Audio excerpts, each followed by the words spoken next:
चैत्र मास के कृष्ण पक्ष की दशमी को दशा माता का पूजन एवं व्रत किया जाता है और दशा माता की कथा सुनी जाती है। होली के अगले दिन से ही इसका पूजन प्रारंभ हो जाता है, जो 10वें दिन समाप्त होता है। प्रतिदिन स्त्रियां स्नान आदि करके पूजन की सामग्री लेकर पूजा करती है। सर्वप्रथम दीवार पर साथिया या सात्विक बनाते हैं। वे मेहंदी और कुमकुम से 10-10 बिंदियां दीवार पर ही लगाते हैं। फिर पहले सात्विक के रूप में गणपति जी का, फिर 10 बिंदियों के रूप में दशा माता की रोली, मूली, चावल, सुपारी, धूप, दीप, अगरबत्ती और नेवत से पूजन करते हैं। पूजन के पश्चात प्रतिदिन दशा माता की कहानी कहने और सुनने का विधान है। इस दिन एक समय भोजन करके व्रत रखने का विधान है।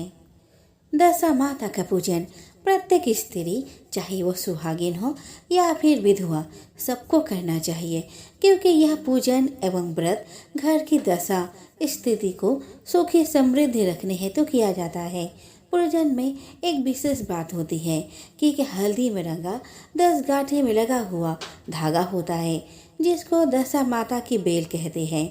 इस बेल को पूजन के समय दशा माता को चढ़ाकर पुनः ले लेते हैं। इसको गले में धारण करने का विधान है। इस वर्ष धारण किया गया धागा अगले वर्ष उतारकर पूजा करके पुनः नई बेल धारण करते हैं। आइए अब सुनते हैं दशा माता की कथाएं। दशा माता व्रत की प्रामाणिक कथा के अनुसार प्राचीन समय में राजा नल और दमयंती रानी सुखपूर्वक राज्य करते थे। उनके 2 पुत्र थे। उनके राज्य में प्रजा सुखी और संपन्न थी। एक दिन की बात है कि उस दिन होली दशा थी। एक ब्राह्मणी राजमहल में आई और रानी से कहा कि दशा का डोरा ले लो। बीच में दासी बोली, हाँ रानी साहिबा, आज के दिन सभी सुहागन महिलाएं दशा माता की पूजन और व्रत करती है। इस डोरे की पूजा करके गले में बांधती है, जिससे अपने घर में सुख समृद्धि आती है। अतः रानी ने ब्राह्मणी से डोरा लिया और विधि के अनुसार पूजन करके गले में बांध लिया।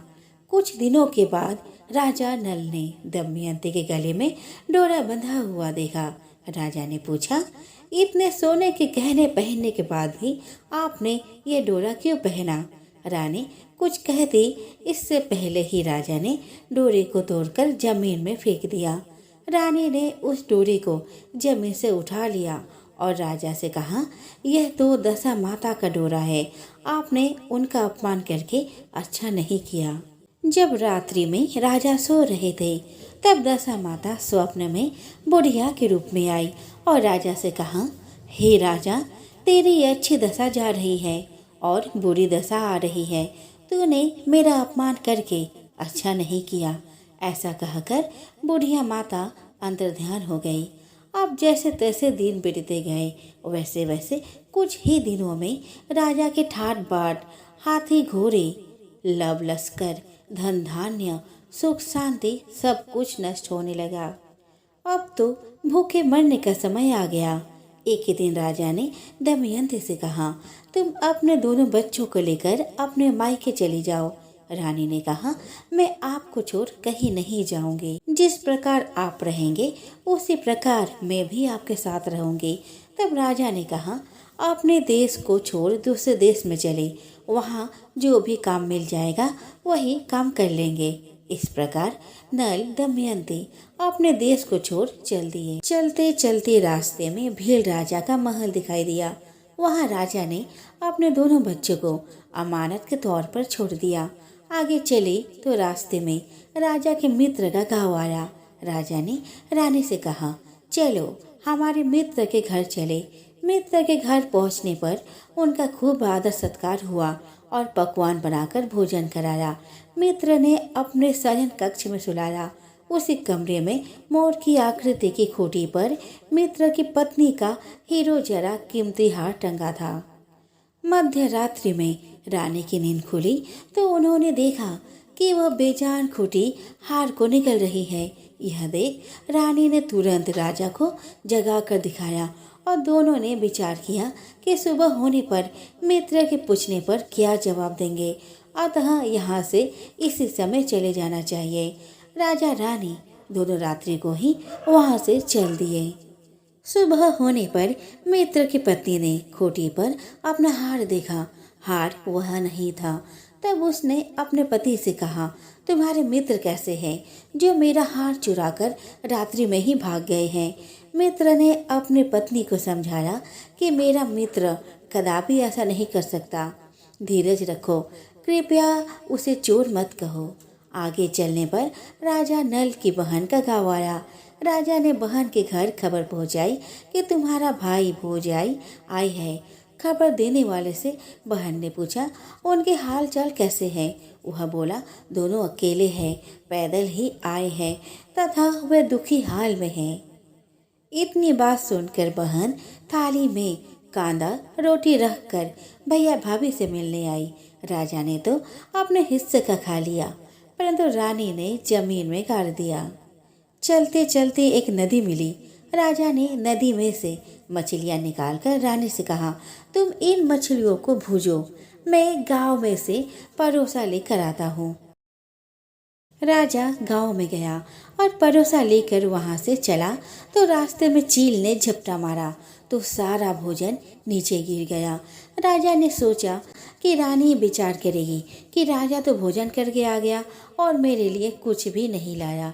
इधर रानी मछलियाँ भूजने लगी तो दुर्भाग्य से सभी मछलियाँ जीवित होकर नदी में चली गई।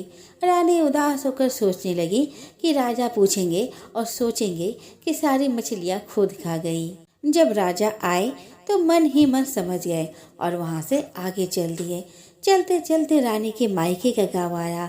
राजा ने कहा, तुम अपने मायके चली जाओ, वहाँ दासी का कोई भी काम कर लेना, मैं इसी गांव में कहीं नौकर हो जाऊंगा। इस प्रकार रानी महल में दासी का काम करने लगी और राजा तेली के घाने पर काम करने लगा। दोनों को काम करते बहुत दिन हो गए। जब होली दशा के दिन आया तब सभी रानियों ने सिर धोकर स्नान किया। दासी ने भी स्नान किया। दासी ने रानियों का सिर गूंथा तो राजमाता ने कहा, मैं भी तेरा सिर गूंथ दूं। ऐसा कह के राजमाता जब दासी का सिर गूंथ रही थी तब उन्होंने दासी के सिर में पद्म देखा। यह देखकर राजमाता की आंखें भर आई और उनकी आंखों से आंसू की बूंदें गिरी। आंसू जब दासी की पीठ पर गिरे तो दासी ने पूछा, आप क्यों रो रही हो। राजमाता ने कहा, तेरी जैसी मेरी भी बेटी है जिसके सिर में भी पद्म है, तेरे सिर में भी पद्म है। यह देखकर मुझे उसकी याद आ गई। तब दासी ने कहा, मैं ही आपकी बेटी हूँ। दशा माता के कोप से मेरे बुरे दिन चल रहे हैं, इसीलिए यहाँ चली आई। माता ने कहा, बेटी तूने यह बात हमसे क्यों छिपाई। दासी ने कहा, माँ मैं सब कुछ बता देती तो मेरे बुरे दिन कैसे कटते। आज मैं दशा माता का व्रत करूंगी और उनसे गलती की क्षमा याचना करूंगी। अब तो राजमाता ने बेटी से पूछा, हमारे जमाई राजा कहाँ हैं। बेटी बोली, वे इसी गांव में किसी तेली के घर काम कर रहे हैं। अब गांव में उनकी खोज कराई गई और उन्हें महल में लेकर आए। जमाई राजा को स्नान कराया, नए वस्त्र पहनाए और पकवान बनवाकर उन्हें भोजन कराया। अब दशा माता के आशीर्वाद से राजा नल और दमयंती के अच्छे दिन लौट आए। कुछ दिन वही बिताने के बाद अपने राज्य जाने को कहा। दमयंती के पिता ने खूब सारा धन, लवलश्कर, हाथी घोड़े आदि देकर बेटी जमाई को विदा किया। रास्ते में वही जगह आई जहाँ रानी ने मछलियों को भूना था और राजा के हाथ से चील की झपटा मारने से भोजन जमीन पर गिर गया था। तब राजा ने कहा, तुमने सोचा होगा कि मैंने अकेले ही भोजन कर लिया होगा, परंतु चील ने झपटा मारा जिसके कारण सारा खाना नीचे गिर गया था। अब रानी ने कहा, आपने सोचा होगा कि मैंने मछलियाँ भूनकर अकेले ही खा ली होंगी, परंतु वे तो जीवित होकर नदी में चली गई थी। चलते चलते जब राजा की बहन का गाँव आया, राजा ने बहन के यहाँ खबर भेजी। खबर देने वाले से पूछा कि उनके हाल चाल कैसे हैं। उसने बताया कि वे बहुत अच्छी दशा में हैं। उनके साथ हाथी घोड़े लवलश्कर है।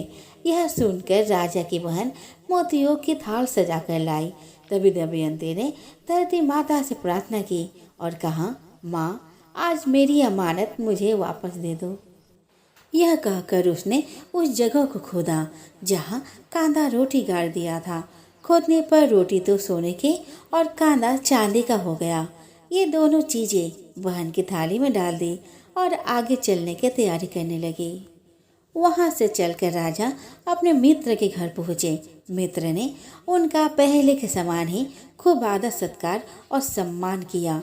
रात्रि विश्राम के लिए उन्होंने उसी शयन कक्ष में सुलाया। मोड़ने वाली खूंटी के हार निकल जाने वाली बात से उन्हें नींद नहीं आई। आधी रात के समय वही मोड़ने वाली खूंटी हार उगलने लगी तो राजा ने अपने मित्र को जगाया तथा रानी ने मित्र की पत्नी को जगाकर दिखाया, आपका हार तो इसने निगल लिया था। आपने सोचा होगा कि हार हमने चुराया है। दूसरे दिन प्रातःकाल नित्य कर्म से निपटकर वहां से वे चल दिए। वे भील राजा के यहाँ पहुँचे और अपने पुत्रों को मांगा तो भील राजा ने देने से मना कर दिया। गांव के लोगों ने उन बच्चों को वापस दिलाया। नल दमयंती अपने बच्चों को लेकर अपनी राजधानी के निकट पहुँचे तो नगर वासियों ने लाभ लश्कर के साथ उन्हें आते हुए देखा। सभी ने बहुत प्रसन्न होकर उनका स्वागत किया तथा गाजे बाजे के साथ उन्हें महल पहुंचाया। राजा का पहले जैसा ठाट बाट हो गया।